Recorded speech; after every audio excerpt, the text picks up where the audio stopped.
Hello everyone, this video lecture is being made for the class 12th and the topic is the determinant. ये determinant की 6th या 7th video lecture है।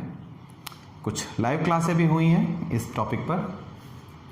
जैसा कि हम लोग एक बहुत बड़ी माने कि माइलस्टोन कहिए, ये सबसे बड़ी जो दिक्कत वाली जो चैप्टर है that we have covered exercise, I mean to say 4.2 सबसे डिफ़िकल्ट एक्सरसाइज माना जाता है। ऑफ कोर्स मिसलेनियस में फिर से इसके कुछ क्वेश्चन हैं हमारे पास 4.2 के, यानी property based question.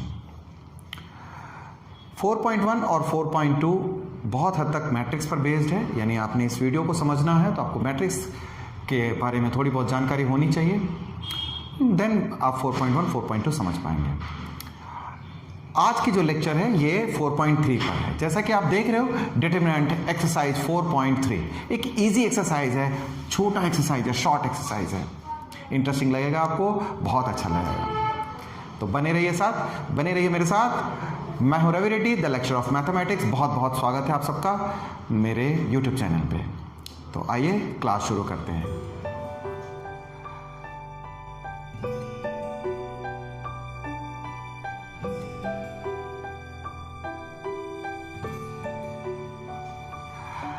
Welcome back. सबसे पहले 4.3 है किस टॉपिक पर वो हम जान लें। हमने 11th क्लास में और 10th क्लास में भी इवन 3 पॉइंट यदि गिवन हो x1 y1 and x2 y2 x3 y3, if you are given with the 3 non collinear points, of course यानी एक लाइन में ना होते हों, 3 पॉइंट्स को मैंने लिया x1 y1 x2 y2 x3 y3, ये तीनों से ट्रायंगल फॉर्म होता है, तो आप कहोगे एरिया ऑफ ट्रायंगल ABC। आपने पढ़ा हुआ है इसे, half x1 y2 minus y3 x2 y3 minus y1 and then x3 y1 minus y2। It is this, ये फॉर्मूला हमारे पास 10th क्लास में था, 11th में भी इस्तेमाल किया। It can be expressed here as, इसी चीज़ को यदि कई बार हमें ये लगता है कि हम भूल जाएंगे ये फॉर्मूला और हमें नहीं आता रहेगा। देखिए कितना इंटरेस्टिंग है 10th 11th 12th की मैथमेटिक्स, या इससे आगे इससे पीछे। इस चीज़ को हम ऐसे लिख पाएंगे x1 y1 1 x2 y2 1 x3 y3 1, that's it. ये पूरा जो स्ट्रक्चर है दरअसल ये एब्सोल्यूट वैल्यू पर है, मॉडुलस पर है। ये जो एरिया निकल कर आएगा 10th क्लास और 11th में भी ये आपको बताया जाता था कि इसकी पॉजिटिव वैल्यू को कंसिडर करना है। तो it is the area of A triangle, ठीक है। इट इज एब्सोल्यूट वैल्यू, मैं बताऊंगा आपको, इसका एब्सोल्यूट वैल्यू लेंगे यानी प्लस और माइनस ट्रीट करना है आपको। Whenever you talk about the area of a triangle in terms of variable unknown quantity, ठीक है, तो आप उसको प्लस माइनस ले लेना, और अगर डिजिट्स में चल रही है तो put a modulus sign there, तो अपने आप पॉजिटिव कर लेंगे। स्क्वायर यूनिट, ऑफ कोर्स जो आएगा उसे हम स्क्वायर यूनिट कहेंगे। वेल, जब हमने एरिया निकालने का ये फॉर्मूला देखा तो मैंने कहा of course non collinear points, आप गौर करें मैंने ये चीज़ मेंशन की है आपको, non collinear points. If points are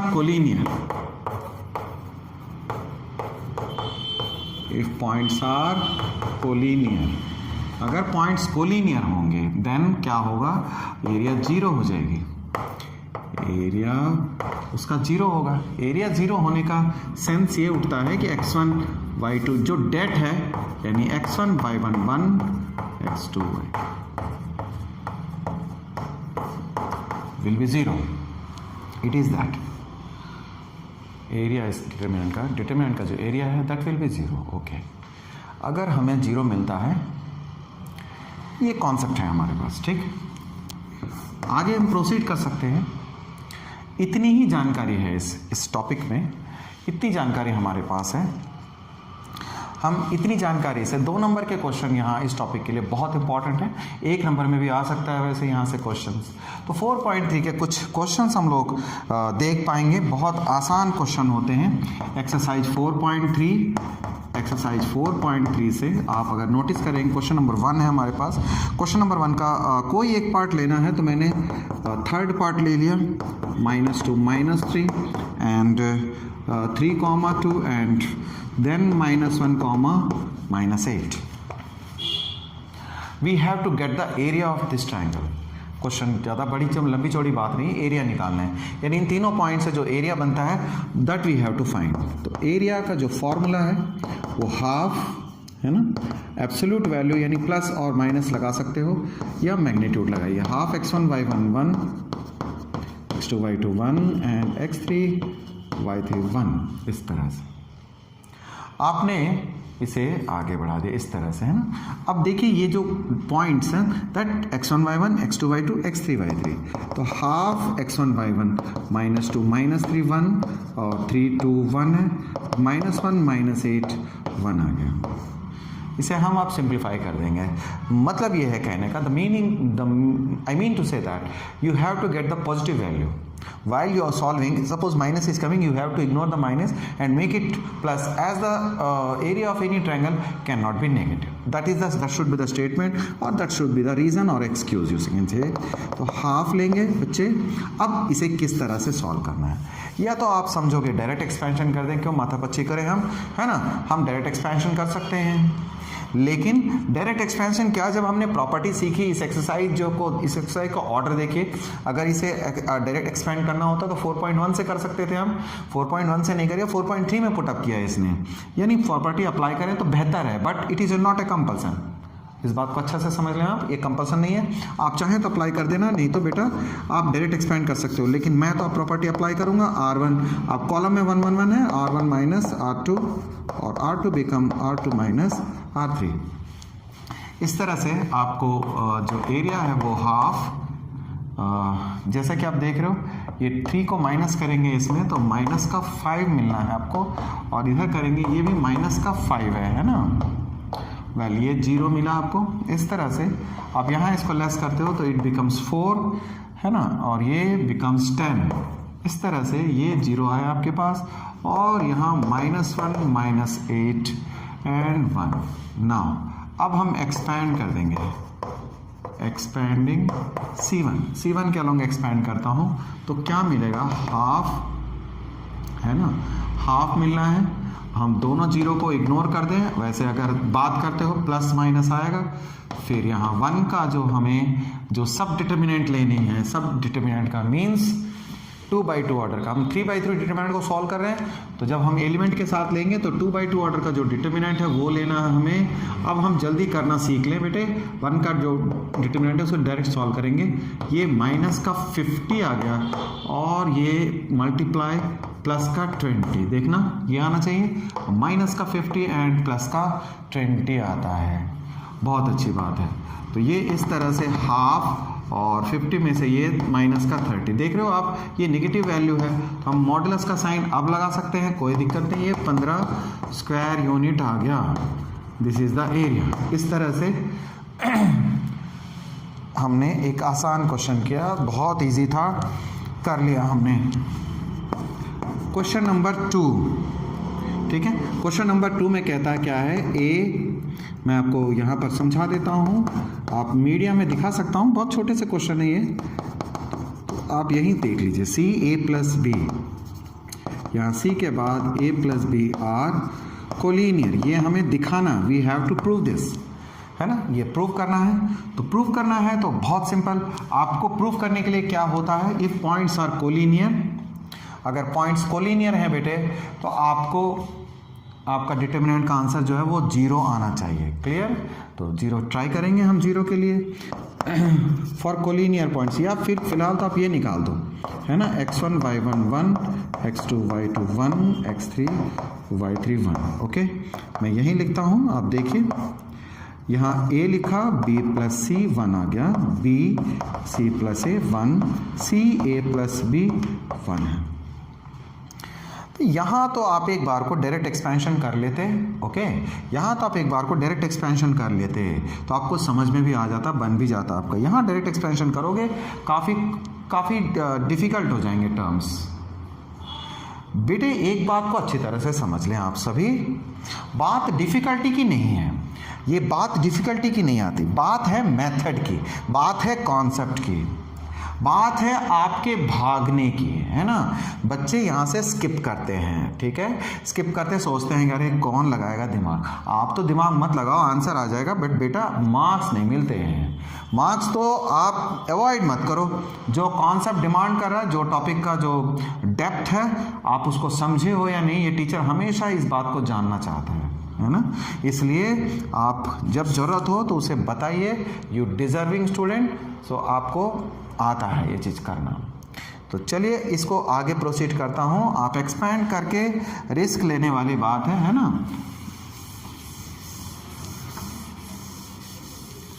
well आगे अगर आप नोटिस कर रहे हो इस चीज़ को, अगर आप नोटिस करते हैं तो एक आइडिया आपको आना चाहिए। वैसे ये वाली कॉलम को इसमें अगर हम जोड़ दें, आप देखते रहिए, गौर कीजिए, इस कॉलम को अगर इसमें जोड़ोगे तो क्या मिलेगा बेटा, C2 become C2 plus C1, यानी C2 चेंज होने वाला है ना। ये C2 चेंज होगा, C2 चेंज होगा तो देखिए यहाँ B और C है, A आ जाएगा, यहाँ C और A है, B आ जाएगा, यहाँ A और B है, C आ जाएगा बेटा। In this way what we see, it becomes A plus B plus C, the same thing is there, 1 1 1। Of course यहीं पर पता लग गया कि दोनों रो जो देखिए प्रोपोर्शनेट है ना। अब एक टर्म को मैं अप्लाई कर रहा हूँ, बता रहा हूँ। प्रोपोर्शनेट का मतलब होता है कि जैसे एक रो में कोई नंबर मल्टीप्लाई करके if you get the other column या other row then it is known as proportionate, simple. तो कॉलम 3 में आप A plus B plus C से मल्टीप्लाई करोगे तो आपको ये कॉलम आ जाएगी, इसलिए ये दोनों जीरो हो गए प्रोपोर्शनेट के कॉन्सेप्ट से। अगर आप पहले लेक्चर को गौर करें 4.1 पे तो मैंने 4.2 पे तो मैंने आपको ये बात बताई थी।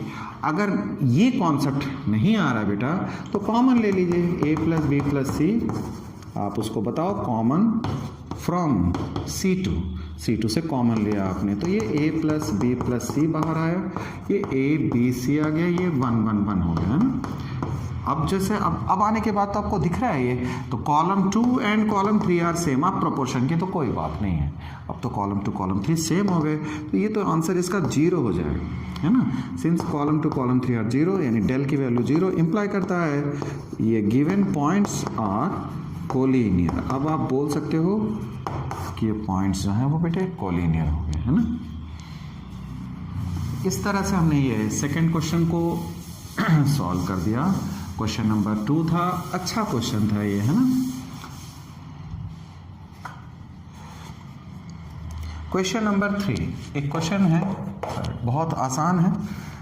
फाइंड द वैल्यू ऑफ के की वैल्यू फाइंड करनी है। फाइंड के मैं आपको लिख देता हूँ, इस क्वेश्चन में खास वो नहीं है। फाइंड के if area of triangle is 4 unit, 4 square unit, ठीक है। पॉइंट्स दे रखे हैं आपको, पॉइंट्स हैं k, 0, फर्स्ट पार्ट अगर लेता हूँ k, 0, 4, 0 एंड 0, 2। आपको k की वैल्यू फाइंड आउट करनी है बेटा, k की वैल्यू फाइंड आउट करनी है। कैसे? अगर कहता है कि इस ट्रायंगल, इन तीनों पॉइंट से बनने वाला ट्रायंगल का एरिया यदि 4 यूनिट का है तो आप इसका k की वैल्यू निकाल लो। तो जाहिर सी बात है यहाँ पॉइंट्स में अगर कोई अननोन है तो हमें आंसर पता होना चाहिए, then only we can determine. आइए सॉल्यूशन पे आते हैं। Since area is equals to half times of इतना है, ओके, देयरफॉर अब आप यहाँ पर क्या करने वाले, हियर क्या होगा, यहाँ आप 4 यूनिट ले लेना, यहाँ 4 यूनिट ले लिए, प्लस माइनस आप पहले से आप पुटअप कर लीजिए, प्लस माइनस k 0 1 4 0 1 0 2 1, है ना, इस तरह से। तो ठीक है, अगर ये इतनी बात आ रही है समझ में, तो हम आगे प्रोसीड करते हैं बेटा।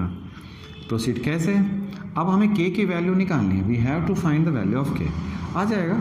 आप एक काम करें, प्लस माइनस यहाँ है तो यहाँ कर लीजिए इसे, और 2 को क्रॉस मल्टीप्लाई करके 8 कर लेना। ठीक है, प्लस माइनस यहाँ रहे, बात तो बराबर ही है। और उसके बाद आपके पास जो आता है उसे डायरेक्ट एक्सपैंड करो। एक नंबर का मेहमान ही है ना। तो एक नंबर का मेहमान के लिए क्या कर सकते हैं हम, जल्दी करेंगे। C2 के अलॉन्ग एक्सपैंड करता हूँ, तो C2 के अलॉन्ग एक्सपैंड करूँगा तो अब जैसे जानते हो ये माइनस प्लस ये माइनस होता है ना। The thing you have to concern is, ठीक है, गौर करें, यहाँ माइनस, ये प्लस और ये माइनस होता है। तो माइनस होता है तो आपको ये माइनस का -2 लेंगे, और इसका जो डिटर्मिनेंट है 2/2 ऑर्डर का, इस कॉलम को और इस रो को बंद करने वाले हो K1 और 4 1। इस तरह से हमने ये देख लिया। तो देखिए इस माइनस का वैसे कोई यूज़ नहीं है। आप देखो ये प्लस और माइनस तो कैरी कर ही रहे हैं, तो इस माइनस का कोई रोल नहीं है। There is no use of this minus, तो कीप इट +-8 2। आप देख रहे हो K माइनस का 4 आएगा, तो आपके पास जो आंसर है 2K -8 है, और यहाँ +-8। तो आप बोलोगे एक बार पॉजिटिव साइन लेना बेटा, तो पॉजिटिव लेने पे 8 = 2K -8 है, तो 2K = 16 और K की वैल्यू 8 आ गई। इस तरह से देखो आप, ओके, ठीक है, ये 16 हो गया, 2K की वैल्यू इतनी आ गई। अब हम अगर नेगेटिव कंसिडर करेंगे, that is not a big deal, है ना। -8 कट जाएगा, in that sense you get the K = 0। इस तरह से K की वैल्यू 0 आ गई।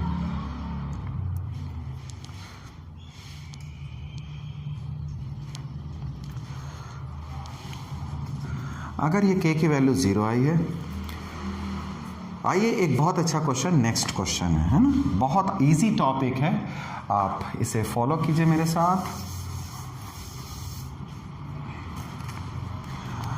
कहता है क्वेश्चन नंबर 4, अगला क्वेश्चन है 4th का फर्स्ट पार्ट है, find the equation joining equation of line joining 1, 2 and 3, 6 using determinant। ये कहता है, आप ध्यान देना, using determinant ये लिखता है वो। बहुत इंटरेस्टिंग बात है, अगर ये ना लिखे, वैसे लिख के इसने बचा लिया हमें, क्योंकि हमें 11th का फॉर्मूला तो वैसे आता नहीं है ना। 11th में हमने चैप्टर 10 में बहुत डिटेल से लाइन की इक्वेशंस को स्टडी की थी। वहाँ जो है हमारे पास अगर 2 पॉइंट्स अगर गिवन हो, तो हमने जाना था वहाँ कि 2 पॉइंट्स अगर हमें पता हो, तो 2 पॉइंट्स अगर गिवन है x1 y1 and x2 y2, है ना, तो हमने ये जाना था y - y1 upon x - x1, y2 - y1 upon x2 - x1, है ना। ये 11th का फॉर्मूला है। अभी फ़िलहाल हम इसे यूज़ नहीं करेंगे, क्योंकि उसने यूजिंग डिटर्मिनेंट कहा है उसने, है ना। तो चलिए, तो अब इसमें है क्या बेटे, ऐसा है कि x1 y1 तो गिवन है और x2 y2 गिवन है। आप एक पॉइंट इसके ऊपर अगर लाइन है तो जनरल पॉइंट तो होगी ना, ये जनरल पॉइंट है, इट इज जनरल पॉइंट, ये जनरल पॉइंट है, ये जनरल पॉइंट है। अगर एक लाइन की इक्वेशन है तो definitely there will be a general point. Let, आप कहना let x, y is any general point, और ये जनरल पॉइंट है, देयरफॉर आप तीनों पॉइंट, है ना, the points are collinear, therefore the points are collinear, और ये कोलिनियर हो जाएंगे। अगर ये कोलिनियर हो गए, ठीक है, तो कोलिनियर हो गए, देयरफॉर ये डिटर्मिनेंट की जो वैल्यू होगी वो 0 होगी। हमने ये जाना, जब भी पॉइंट्स कोलिनियर हो तो ट्रायंगल का एरिया 0 हो जाता है ना। एक तीनों कोलिनियर हैं तो 0 हो जाएगा। आप x1 y1 1, x2 y2 1, x3 y3 1 = 0 रखोगे आप, है ना। अगर आप 0 रखते हैं तो आइए थोड़े से प्रोसीड कर लें। यहाँ पर आप वैल्यू पुट करोगे, x1 y1 1। तो आपने ये देखा कि जो पॉइंट्स दे रखे हैं वो है 1,2। मुझे यहाँ पर इसको ऐसे लिखना चाहिए 1,2 एंड ये 3,6। ओके, तो 1 2 1 है और ये 3,6 1 एंड देन x y 1। इस तरह से हमने ये गेट कर लिया। तो ये तो कोलिनियर है ना बेटा, इसलिए आप इसको 0 लिख दीजिए, 0 रख देंगे और उसके बाद एक्सपैंड कर लेंगे। जैसे आपका मन है वैसे एक्सपैंड कर लेना। एक्सपैंडिंग R1 के लॉन्ग एक्सपैंड कर देते हैं। मान लो ये तो 0 हो जाएगा, 0। R1 के लॉन्ग जब एक्सपैंड करते हैं तो 1, ठीक है। अगर किसी को थोड़ी बहुत दिक्कत है तो मैं यहाँ आखिरी बार उसको क्लियर कर देता हूँ। एक्सपेंशन किस तरह से लेंगे, ये प्लस, हमारे पास ये प्लस है बेटा, ये माइनस और ये प्लस है ना। तो प्लस लिया हमने, 1 रखा, 1 का जो 2/2 ऑर्डर का डिटर्मिनेंट है वो ये है ना। तो अब हम लोग डायरेक्टली सॉल्व करेंगे क्योंकि फिर बोरियत होती है। 6 को 1 से मल्टीप्लाई किया 6 और इसे मल्टीप्लाई किया माइनस का y, है ना। ओके, यहाँ माइनस का सिंबल देख रहे हैं आप, तो माइनस का 2 लिखोगे आप। ओके, माइनस का 2। अब इस कॉलम को और इस रो को बंद करते हैं हम। तो 3 को 1 से मल्टीप्लाई किया 3 और ये 6x। Okay, plus 1 times of, अगर हम 1 से 1 का 2/2 ऑर्डर का डिटर्मिनेंट देखते हैं बेटे, तो ये आता है, इसको मल्टीप्लाई करेंगे 3y, ठीक है, माइनस का 6x। तो ये चीज़ तो कई बच्चे 4.1 में ही सीख लेते हैं, है ना, उनको 4.1 में ही आ जाता है। जल्दी सीख के भी हमें करना क्या है, हमें तो अप्लाई करनी आनी चाहिए, सही करना आना चाहिए। शुरू में तेज़ दौड़ दिए, आपको मैराथन दौड़ना है तो 1 किलोमीटर में आप तेज़ दौड़ के उसके बाद गिर गए, बताइए तो फ़ायदा क्या हुआ। मैराथन की रेस में तो भाई जो लास्ट तक 26 किलोमीटर दूरी होती है अप्रॉक्सीमेटली, तो जो लास्ट तक कवर करे और वो भी लास्ट की रफ्तार को तेज़ दौड़े, तब तो फ़ायदा है ना। तो कुछ बच्चे थोड़े से शॉर्ट टेम्परामेंट होते हैं, थोड़ा बहुत मैं भी हूँ वैसे, तो आपको वेट करना चाहिए, है ना। तो चीज़ें सीखिए ठीक से, उसके बाद आंसर तो आएगा ही आएगा जब हम करेंगे। तो ये 6 माइनस का y है, आप इसको देखते हो, माइनस का 6 आ गया, है ना, और ये प्लस का 6x है बेटा, और ये प्लस का 3y माइनस 6x। इस तरीके से हम देख पा रहे हैं। ओके, चलिए कोई दिक्कत नहीं है, ये और ये कैंसिल हो जाएगा, जो टर्म कटते हैं वो तो कैंसिल कर ही दो, ये भी कट गया बेटा। ये 0 बराबर y माइनस का y प्लस का 3x, ये माइनस y है, यानी आप कह सकते हो y is equals to 3x is the equation of straight line. आपने स्ट्रेट लाइन की इक्वेशन गेट की है। तो एक बात कितनी इंटरेस्टिंग है, देखिए ज़रा, आपने 11th क्लास में कोई चीज़ पढ़ी है और वही चीज़ 12th क्लास का जो मैथमेटिक्स है, डिटर्मिनेंट जैसी चीज़, अब आप देखिए, आप शुरुआत में सवाल कर देते हो, स्टार्टिंग में जब हम कोई चैप्टर पढ़ने वाले होते हैं तो वहाँ पर स्टूडेंट, सर डाउट है सर, एक क्वेरी है, क्या है सर डिटर्मिनेंट, क्या है मैट्रिक्स, क्या ज़रूरी है सर इसे सीखें। मत सीखे बेटे, कोई ज़रूरत नहीं है ना, वैसे तो पढ़ने की ज़रूरत नहीं है। बात ये आती है कि हमें क्वेश्चन एक प्रॉपर टाइम पे करना होता है ना। हम लोग में से क्या है, ज़्यादातर पढ़ाई तो कोई नहीं करना चाहते, लेकिन मार्क्स सबको अच्छे आ जाने चाहिए, नॉलेज अच्छे आ जानी चाहिए। तो ऐसे कैसे पॉसिबल है बताओ, है ना। तो अगर इतने सारे कोटेशंस बने, इतनी सारी जो कहते हैं ना कहावतें बनी, वो इतनी ईजी तो, वो ऐसे तो नहीं बन गई। Unless and until you put up more and more hard work, वो नहीं आएगा। कहने का मतलब ये है कि मैट्रिक्स और डिटर्मिनेंट का यूज़ यहाँ नहीं पता लग रहा है आपको। देखिए, आपको यहाँ देख कर समझ नहीं आती, जो 10th क्लास में जो हमने स्ट्रेट लाइन, 11th में जो स्ट्रेट लाइन पढ़े, जो फॉर्मूले यूज़ किए बेटे, वो कॉन्सेप्ट बिल्कुल अलग और ये कॉन्सेप्ट बिल्कुल अलग, लेकिन दोनों एक ही जगह पे जोड़ते हैं। That is very much answer for that kind of question कि what is the use of this, है ना। ऐसे और बहुत सारी चीज़ें, फिजिक्स में, बायोलॉजी में, एरोनॉटिक्स में, सभी जगह, कोई ऐसा जगह नहीं है। मेडिसिन में बहुत इस्तेमाल होती है ये चीज़ें, है ना। फिजिक्स और केमिस्ट्री में तो होती ही होती है, मैं कह रहा हूँ मेडिसिन की, यानी बायोलॉजी की बात कर रहा हूँ, देख रहे हैं। तो हर जगह पर इनका इस्तेमाल होता है, एक जनरल सब्जेक्ट होती है मैथमेटिक्स। तो इस तरह से ये एक्सरसाइज तो हमने फिनिश कर दिया, है ना। ये जो मेन पोटेंशियल क्वेश्चंस थे वो यही थे। Now when we have finished the exercise 4.3, we will go for the exercise 4.4. It's a very easy and very small. एक पार्ट हमें इसको करके देखना है 4.4. सबसे मेन कॉन्सेप्ट है माइनर्स एंड कोफैक्टर्स. दो टर्म आप गौर कर रहे हैं, मैंने लिख रखा है माइनर्स एंड कोफैक्टर्स. जैसे मैंने पीछे की वीडियोस में एक दो बार कोफैक्टर टर्म का जिक्र किया है, ऐसे आ जाता है ये टर्म क्योंकि डिटर्मिनेंट से डीपली रिलेटेड है. Minus and cofactor, particularly cofactor जो है वो बहुत ज़्यादा जुड़ा हुआ है. आइए देखते हैं क्या है इनका मतलब. माइनर्स, माइनर का मतलब होता है minor of any determinant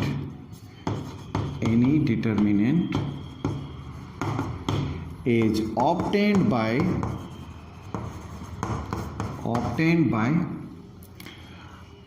by its sub minor of any element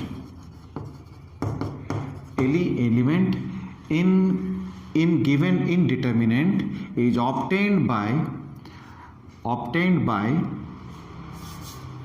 eliminating, ठीक है, eliminating its row and column. Obtained if minor of any element, ठीक है, any element indeterminate is obtained by eliminating its row and column, that is known as minor. उसको minor कहते हैं. For order n, for any determinant of order n order का कोई determinant है आपके पास, यानी जैसा कि आपको पता है determinant only stands for square matrix. Square matrix होना चाहिए, तो ऑर्डर n का मतलब n बाय n होगा. द सब डिटर्मिनेंट यानी determinant of minor or n-1 order. क्या मतलब है मैं समझाता हूँ, है ना. The determinant of its minors are n-1, यानी कोई भी डिटर्मिनेंट है ना. इसको एग्जाम्पल से हम इसको समझा देंगे. बहुत आसान कॉन्सेप्ट होता है, आसान कॉन्सेप्ट. आइए पहले एक डिटर्मिनेंट को हम तय कर लें. 3 - 1 1 0 2 4, बड़ी एलिमेंट लेना नहीं चाहता हूँ मैं. माइनस का 2 5 एंड 0 सपोज कीजिए. इस तरह का we have a kind of a determinant we have. It is of course 3/3 order. तो माइनर को हम लोग इस तरह से डिनोट करते हैं. Minors are denoted by MIJ, है ना. MIJ यानी इसको पढ़ते कैसे हैं, इसको पढ़ते हैं माइनर ऑफ AIJ. देखते हैं कितनी बातें निकल के आ रही हैं. यानी MIJ माइनर है किसका, AIJ एलिमेंट का. यानी ith रो और jth कॉलम का जो माइनर है आप उसे MIJ से डिनोट करते हो. यानी ये बड़ा M है और I और J जो है वो स्मॉल लेटर्स हैं. तो चलिए करते हैं इसमें काम. क्या मतलब है, व्हाट डू आई मीन. देखिए सपोज करो इस डिटर्मिनेंट की बात करें, है ना. इस डिटर्मिनेंट में हम अगर M12 की डिस्कस करें, चलिए पहले M11 निकाला जाए, है ना. M11, तो M11 का मतलब इस डिटर्मिनेंट में हम इस एलिमेंट की बात कर रहे हैं. M11 means minor of A11, यानी इस एलिमेंट का माइनर चाहिए. तो इस एलिमेंट की माइनर के लिए क्या करोगे आप, इस कॉलम को और इस रो को बंद कर दोगे, एलिमिनेट कर दोगे. देखिए मैंने लिखा ना for any determinant order n, तो हमने कहा eliminating its row and column, यानी उस जिस जगह पे है वो एलिमेंट उसका रो और कॉलम को हम इग्नोर कर देंगे. तो इग्नोर करेंगे तो जो चीज़ मिलेगी वो क्या है, मिलेगा हमें. देखिए इस कॉलम को इस रो को बंद करता हूँ तो 2 4 एंड 5 0 दैट इज देयर, है ना. तो चलिए किया जाए. ये 0 आ गया एंड माइनस का 10. इस तरह से -10 M11 जो है वो माइनस का 10 आ गया बेटा, M11, ठीक है। तो ये माइनर निकला, किस एलिमेंट का माइनर निकला है, A11 का। तो आइए हम काम शुरू कर दें। मैं कोई भी रैंडम ले, अब मैं जानते हैं आपसे ज़्यादा इम्पेशेंट मैं हो जाता हूँ, है ना। M23 लेता हूँ मैं, M23 मतलब ये किसका है, माइनर ऑफ A23 का माइनर। A23 कहाँ पर मिलेगा हमें, सेकेंड रो और थर्ड कॉलम। देखिए बेटे, सेकेंड रो और थर्ड कॉलम को इग्नोर कर दीजिए आपको, यानी दैट इज फोर्थ का, 4 का हम क्या कर रहे हैं, मैट्रिक्स माइनर ढूंढ रहे हैं बेटे।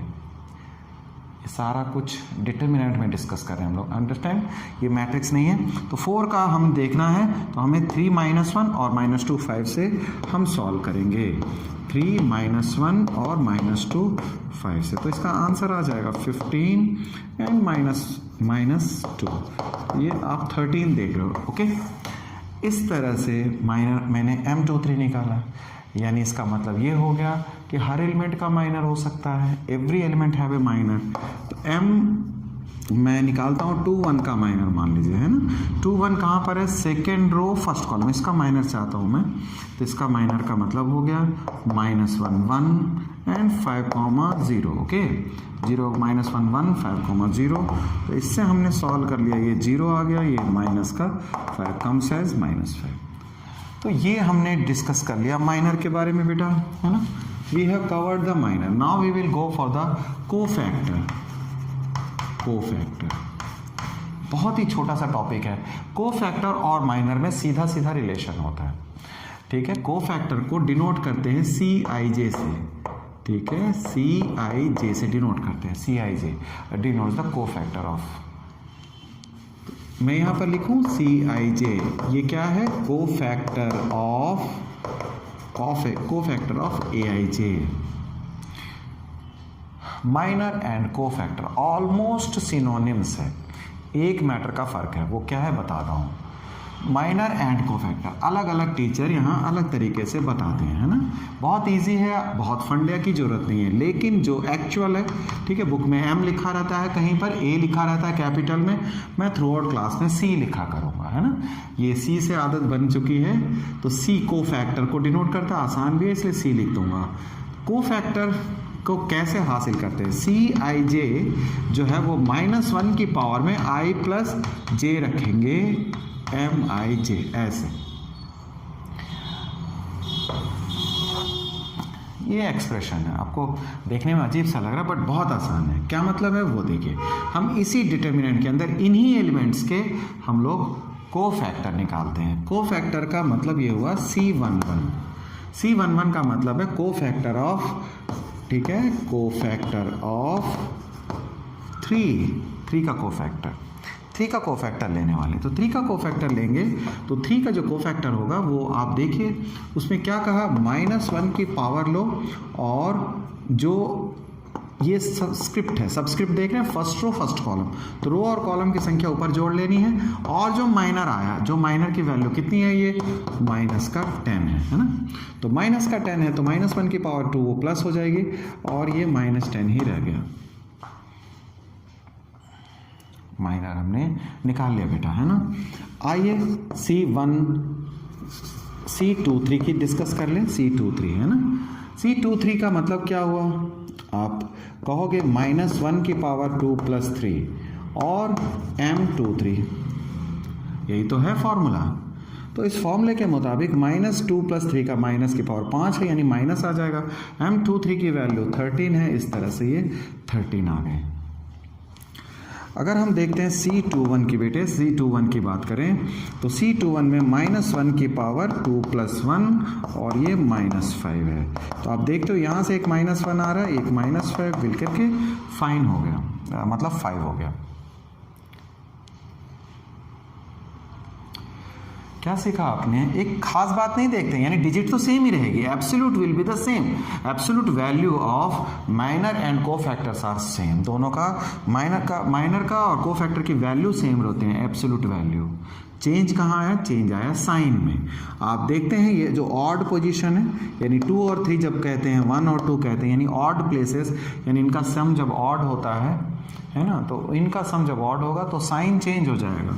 अगर इवन पोजीशन है यानी इसको इवन पोजीशन हम लोग कह देते हैं, मान लीजिए 1 1 को, तो इसका same value, minor and cofactor दोनों सेम होते हैं। तो इस बात की जानकारी हम लोग पहली क्लास से दे रहे हैं आपको, यानी 4.1 से ही इस बात को हम लोग समझ रहे हैं, 4.2 से इनफैक्ट एक्सपेंशन जब हम करते हैं तो प्लस माइनस प्लस का कॉन्सेप्ट है, यानी plus minus plus minus plus minus, okay, and minus plus minus, sorry ये प्लस माइनस प्लस, तो ये चीज़ें बताई गई थी आपको वहाँ एक्सपेंशन के दौरान, ठीक है। तो इसका मतलब आपको वहाँ पर रटने के लिए कहा गया था, बट यहाँ पर नोटिस करें ये माइनस प्लस माइनस वो इस वजह से आती है वहाँ कि आपको जब इसके कोफैक्टर निकालते हो तो इसका जो पोजीशन है, उनकी जो स्क्रिप्ट है, स्क्रिप्ट को जब तुम सम करते हो तो ऑड आता है, ऑड जहाँ आएगा उन पोजीशन पे माइनस आता है। तो इसका अच्छा तरीका ये है कि आप केवल किसी एक को याद रख लें, माइनस की पोजीशन याद रख लें तो प्लस की पोजीशन अपने आप याद रहेगी, यानी सब कुछ याद करने की ज़रूरत नहीं है। एक माइनस की साइन को नोटिस कर लें, ज़्यादातर 3/3 में चलता है आपका काम, तो 3/3 में इन 4 जगह पे माइनस आएगा जब तुम कोफैक्टर को एक्सपैंड करते हो, यानी माइनर और कोफैक्टर में केवल इन पोजीशन में फ़र्क आने वाली, बाकी सब जगह यानी 4, ये कितने हो गए, 3 3 9, 9 में से 4 वैल्यू सेम रहेंगे, 5 वैल्यू जो है उनके डिफरेंट होते हैं।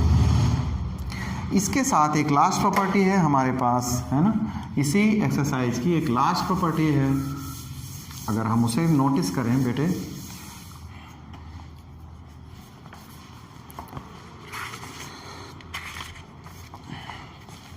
बहुत ही इम्पॉर्टेंट सा, बहुत ज़्यादा इम्पॉर्टेंट प्रॉपर्टी है, क्योंकि बोर्ड्स में 2-3 बार इस टॉपिक से 1-1 नंबर के क्वेश्चन आए हैं। वो क्या है कि इफ द एलिमेंट ऑफ, जैसे लिखता हूं मैं, if elements of any row are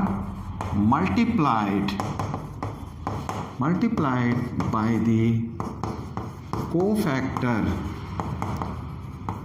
of any other row, गौर कीजिएगा, बहुत इंपॉर्टेंट प्रॉपर्टी बता रहा हूं। If elements of any row, यानी एक रो के एलिमेंट्स को, अच्छा एक बात इसको बताने से पहले, यानी हम एक बात तो समझ गए ना, एक डिटर्मिनेंट ऐसी जो 3/3 की है, एक मैट्रिक्स ऐसा जो 3/3 का है। आप देख रहे हैं हमने तीन माइनर्स निकाले और उसी का कोफैक्टर निकाले, इसका मतलब साफ है हमारे पास 9 माइनर होंगे, है ना, 9 माइनर होंगे और 9 कोफैक्टर्स होंगे। 3/3 के जब डिटर्मिनेंट डिस्कस करते हैं तो वो 9 कोफैक्टर 9 माइनर होते हैं। माइनर को कम यूज़ करते हैं हम लोग, माइनर कम आता है टर्म्स में, कोफैक्टर ज़्यादा इस्तेमाल करते हैं। तो बात क्या आ रही है, यानी तीनों रो के 9 एलिमेंट्स 9 कोफैक्टर होंगे, तो कहता है कि एक एलिमेंट, एक रो के किसी भी एलिमेंट्स को उनके अदर एलिमेंट के कोफैक्टर से मल्टीप्लाई करें, एनी अदर रो, किसी अदर रो के एलिमेंट्स के साथ मल्टीप्लाई करें, then determinant is 0, determinant is 0। क्या मतलब है, जैसे हम बात करते हैं, इफ आप नोटिस कीजिए, ठीक है, फर्स्ट रो, आपको फर्स्ट रो बोले and cofactor of second row, चलिए आपको इसको लिखना सिखाता हूं मैं। फर्स्ट रो ले रहे हैं हम, कोफैक्टर ऑफ सेकेंड रो,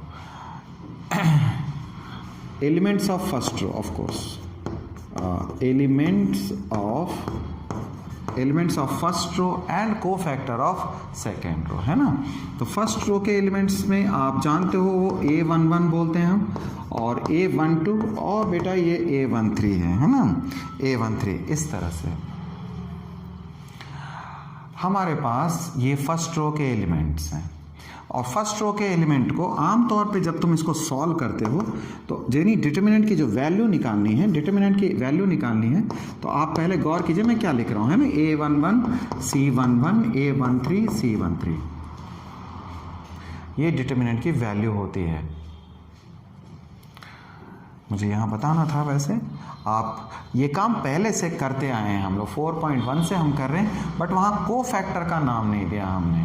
वहाँ हमने कहा यहाँ प्लस लिखेंगे, यहाँ माइनस लिखेंगे, यहाँ प्लस लिखेंगे, इस तरीके से हम याद कर लिए। अब जब कोफैक्टर निकाल रहे हैं तो यहाँ प्लस ही रहने देना बेटा,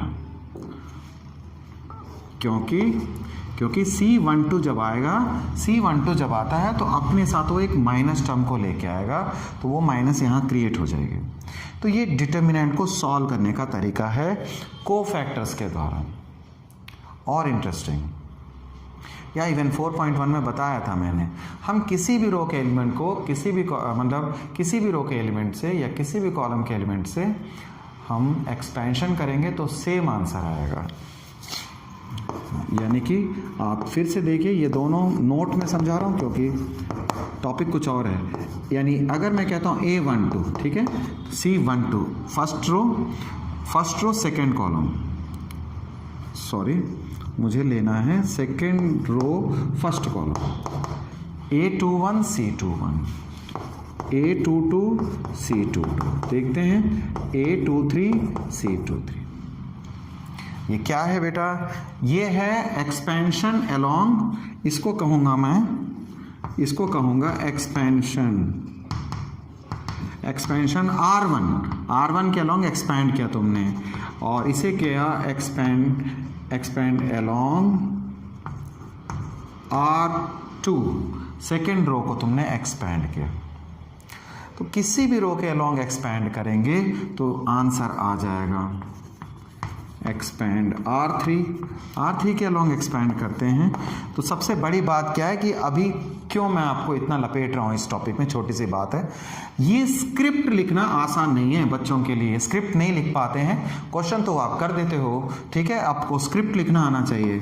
आप थर्ड रो के along A31 C31, A32 C32, A33 C33, इस तरीके से हम उसको थर्ड रो के अलोंग एक्सपेंड करेंगे जब भी हमें ये चीज़ मिल जाएगी। लेकिन जैसा कि मैंने कहा कि ये तो नोट था, है ना, ये पूरी चीज़ नोट के अंतर्गत है, ये अलग चीज़ है। हम लोग टॉपिक को डिस्कस कर रहे हैं ये वाली चीज़ कि क्या है भाई, किसी भी एलिमेंट्स को, किसी भी रो के एलिमेंट को अगर किसी के अदर रो के कोफैक्टर से मल्टीप्लाई करें, ठीक है, यानी इसको मैं वो बता रहा हूँ A11 और A12 A13, जैसा मैंने लिखा है एलिमेंट्स ऑफ फर्स्ट रो और कोफैक्टर ऑफ सेकेंड रो। बेटा ये इसको डिस्कस कर रहे हैं हम लोग, है ना, इसको डिस्कस कर रहे हैं। तो फर्स्ट रो के एलिमेंट्स लिख लिए मैंने, अब सेकेंड रो का कोफैक्टर चाहिए। तो सेकेंड रो के कोफैक्टर कैसे लिखेंगे? C21, ठीक है। यकीनन ये कई बच्चों को ये मुश्किल लगता है इस तरह का टर्म लिखना, इस वजह से ऐसे क्वेश्चन वो छूट जाते हैं उनसे। C22, देखो मैंने सेकेंड रो सेकेंड कॉलम, और ये C23 सेकेंड रो के सारे कोफैक्टर्स लिख लिए बेटे हमने, फर्स्ट रो के एलिमेंट और सेकेंड रो के कोफैक्टर्स। कंफ्यूज तो नहीं हो रहे ना आप? ये इस तरीके से चलता है। तो फर्स्ट रो के जो एलिमेंट्स हैं उसको सेकेंड रो के, आइए जरा मैं बताता हूँ फर्स्ट रो, हाँ, एलिमेंट्स ऑफ फर्स्ट रो। अगर मैं लिखता हूँ आपको elements of R1 and cofactors of R3, तब उसे कैसे लिखेंगे? अब तो आपको आ जाएगा A11, ठीक है, C31, इस तरह A21 C32, A12, है ना, और C32, A13 C3, ये तरीका होता है लिखने का। तो इसका आंसर बेटा 0 आएगा। Every time when you do this, ये 0 आएगा, हमेशा ऐसे होना है ना। तो ये इस पर बेस्ड एक छोटे से 2 क्वेश्चन दे रखे हैं, आप देखिए, है ना, इसमें टाइम है ना अभी। तो हम लोग इसी चीज़ को अब 4.2 में 4.4 की डिस्कस कर रहे हैं ना। 4.4 में कुछ खास क्वेश्चन तो है नहीं, है ना। तो using cofactor of elements of second row, तो आइए इसमें से 1-2 क्वेश्चन हम लोग कर लेंगे। आपको सबसे पहले 4.4 में क्वेश्चन नंबर 1 का फर्स्ट पार्ट है ना। तो एक छोटा क्वेश्चन पहले हो जाए। 1 का फर्स्ट पार्ट में 2 - 4 0 3, अगर 2x2 ऑर्डर का मैट्रिक्स है, डिटर्मिनेंट है, तो हम उसका माइनर और कोफैक्टर कैसे निकालेंगे? सबसे पहले M11 इसका माइनर चाहिए 2/2 ऑर्डर के लिए, 2/2 ऑर्डर के लिए M11 यानी इसका माइनर चाहिए। तो इसका माइनर तो आप इस रो और इस कॉलम को बंद करोगे बेटे, गौर करना, इस रो इस कॉलम को बंद करोगे आपको 3 आ जाएगा, ठीक है। तो एक ही एलिमेंट बचा, यस, ये खास बात हो गई। तो M11 के बाद अगर आप M12 निकालते हो बेटे तो फर्स्ट रो आप M12 की पोजीशन देखिए, फर्स्ट रो सेकंड कॉलम बंद करना, यानी इस कॉलम को इस रो को बंद करोगे तो आपको 0 मिलेगा इस तरह से। M12 इस तरह, M21 आप नोटिस करते हो तो ये -4 मिलेगा, और M22 कहते हो आपको तो आपको 2 मिलना है। ये चारों एलिमेंट्स आपने माइनर निकाले हैं, कोफैक्टर भी निकल जाएगा। C11 जब आप कहते हो तो सिंपल, अब सिंपल और भी सिंपल, आइए मेरे साथ। C11 जब करते हो बेटे तो 11 यानी इन दोनों को सम देख लीजिए, सेम होता है यानी इवन होता है तो आप सेम रख देना, और जैसे ही ऑड होता है एक माइनस ठोक दीजिए उसमें, बट इट इज़ 0 सो 0 ही रहेगा। आइए C21 ऑड पोजीशन है ना, 2 और 1 ऑड बनाते हैं तो आप साइन को प्लस कर देंगे, यानी माइनस साइन एक माइनस से मल्टीप्लाई कर देना। सिंपल बेटे, ये इवन होता है तो सेम साइन होगी, और अगर ऑड होता है तो एक माइनस से मल्टीप्लाई होगा, यानी साइन चेंज कर जाएगा। C22 जो है वो इवन होगी, इवन है तो प्लस का 2 हो गया, यानी इन दोनों की पोजीशन चेंज होनी थी, है ना। इन जगह पे जो कोफैक्टर्स हैं उनके लिए साइन चेंज होना था, तो एक 0 है तो 2 ही चीज़ की वैल्यू चेंज हुई। तो ये 2/2 में हमने माइनर और कोफैक्टर निकाल दिए। 3/3 का तो हमने किया ही था। एक क्वेश्चन मैं आपको छोटा सा सॉल्व करवा देता हूँ, दैट विल बी फिनिश। हम क्वेश्चन नंबर 3 ले लेते हैं। 3 का सेकेंड पार्ट है। आप एक डिटरमिनेंट नोटिस करें, आप 104 और सॉरी 2 का क्वेश्चन नंबर 3 में तो एक ही क्वेश्चन है। 538201123 हमें कहा गया है सेकेंड रो से इवैल्यूएट करो। कहता है कि using the cofactor of element, है ना, कहता है use cofactor of second row, solve it, यानी इसको डिटरमिनेंट की वैल्यू निकालनी है आपको इस सेकेंड रो के कोफैक्टर। तो चलिए आपको बताते हैं कैसे। बहुत सिंपल है बेटे, कैसे आपने लिखना है। सेकेंड रो के एलिमेंट का नाम आप जानते हो तो इस तरह से लिखना, से A21 C21, A22 C22, गौर करें, A32 A23 C23, इस तरीके से आपने इनके एलिमेंट्स के साथ उसके कोफैक्टर्स को मेंशन किया। यानी कोफैक्टर्स की ज़रूरत है हमें, ठीक है, कोफैक्टर्स की ज़रूरत है। तो कोफैक्टर्स भी अब हम ज़्यादा देर रुकने वाले नहीं है, कोफैक्टर्स निकाल लेंगे। C21 निकालो, C21 यानी इसका कोफैक्टर चाहिए, तो इसका कोफैक्टर है बेटे इन दोनों से सॉल्व होगा, है ना। तो हम डायरेक्टली कर सकते हैं, मैं 1 लिखता हूँ, आगे से डायरेक्ट कर दूंगा 2 3, है ना। अच्छा, अब जब इसका कोफैक्टर लिख रहे हैं तो एक बात का ध्यान रखिएगा, यानी हम कोफैक्टर सीधे निकाल रहे हैं, माइनर को बाईपास कर दिया हमने। तो C21 यानी इस एलिमेंट का कोफैक्टर जब निकालते हो तो यहाँ आपको एक माइनस साइन क्रिएट करना पड़ेगा, क्योंकि माइनर निकालने के बाद ही कोफैक्टर निकाला जाता है। तो जब हम कोफैक्टर डायरेक्टली निकालेंगे तो ये माइनस साइन यहाँ अपेयर होगा, तो माइनस साइन के साथ हम यदि चलते हैं, ये माइनस साइन आपको समझ में आ गया क्यों हम इसको पुटअप किए, क्योंकि ये ऑड पोजीशन है तो एक माइनस पुटअप करेंगे।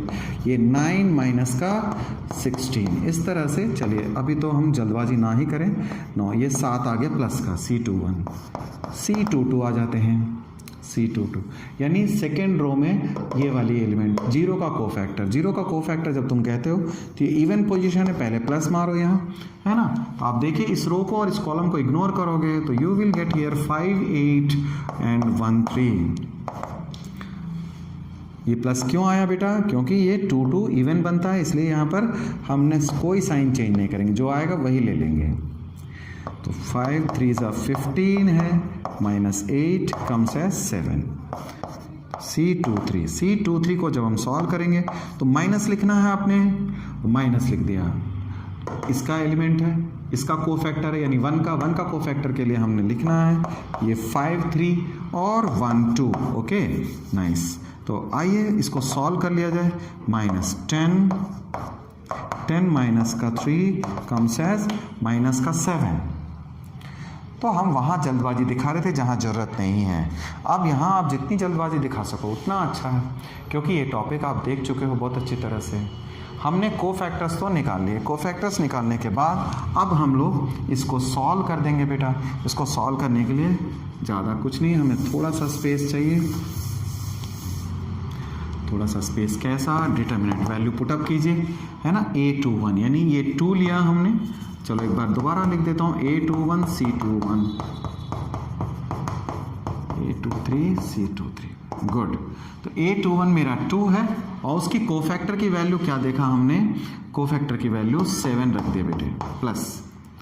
अब ध्यान रखना ये प्लस लिखना है, आपको प्लस लिखना है। और सेकेंड रो में ये एलिमेंट 0 है और उसका कोफैक्टर की वैल्यू जो है वो 7 है, प्लस A23 सेकेंड में सेकेंड रो थर्ड कॉलम 1 और C23 की वैल्यू माइनस का 7 आ गई।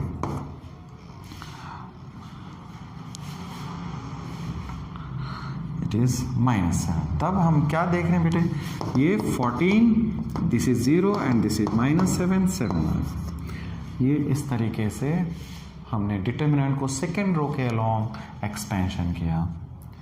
तो आप किसी भी रो किसी भी कॉलम के अलोंग एक्सपेंशन करके आंसर ला सकते हो, ठीक है। इसके बाद इसमें इतना जानना ही बहुत है। मैंने जितने क्वेश्चंस करा दिए 4.4 इससे ज़्यादा डिजर्विंग नहीं है।